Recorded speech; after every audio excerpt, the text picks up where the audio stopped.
ఇంకా సాటర్డే అప్డేట్స్కి వస్తే రమ్య మోక్షని లేపి బాల్ టాస్క్ చాలా బాగా ఆడావు అనేసి నాగార్జున సార్ మెచ్చుకుంటారు.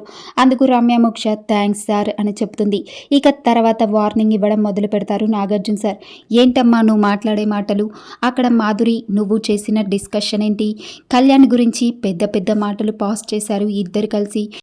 కళ్యాణ్ గురించి అంతలా నోరు జారాల్సిన పనేంటి నీకు? 2 రోజులకే కళ్యాణ్ గురించి ఏం అర్థమైందని నోరు జారావు? అమ్మాయిల పిచ్చోడు, అమ్మాయిల చుట్టూ తిరుగుతాడు, ఇంకెప్పుడు అమ్మాయిలను టచ్ చేస్తూనే ఉంటాడు, గోకుతూ ఉంటాడు అని మాట్లాడావు. అదే విధంగా నా దగ్గర చేస్తే లాగిపిట్టి ఒక్కటి ఇచ్చేస్తాను, కాలు కిందేసి తొక్కేస్తాను అనే మాటలు కరెక్టేనా? నువ్వు మాట్లాడిన మాటలు కరెక్టేనా అమ్మా? బయట నుంచి గేమ్ చూసే వెళ్ళావు, మళ్ళీ లోపలికి వెళ్ళాక అలా నోరు జారడం ఎంతకీ మంచిది కాదు. నీ నోరు నువ్వు అదుపులో పెట్టుకో, అలా పాస్ చేయడం మంచిది కాదు అంటూ వీడియో కూడా చూపించారు అందరికీ. ఆ వీడియోలు చూసి అందరూ నోరెళ్ళబెట్టారు.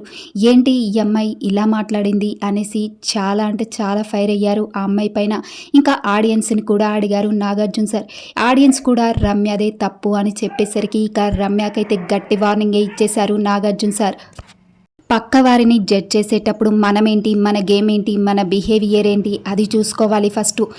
అక్కడ నువ్వు ఏ మాట మాట్లాడినా అక్కడ కెమెరాస్ ఉన్నాయి, అది గుర్తుపెట్టుకో. నువ్వు ఏది మాట్లాడినా అందులో రికార్డింగ్ అవుతుంది. నువ్వు కొంచెం నోరు అదుపులో పెట్టుకొని మాట్లాడు, ఇష్టం వచ్చినట్టుగా మాట్లాడితే ఎవ్వరు ఊరుకోరు అంటూ గట్టి వార్నింగ్ ఇచ్చారు నాగార్జున సార్.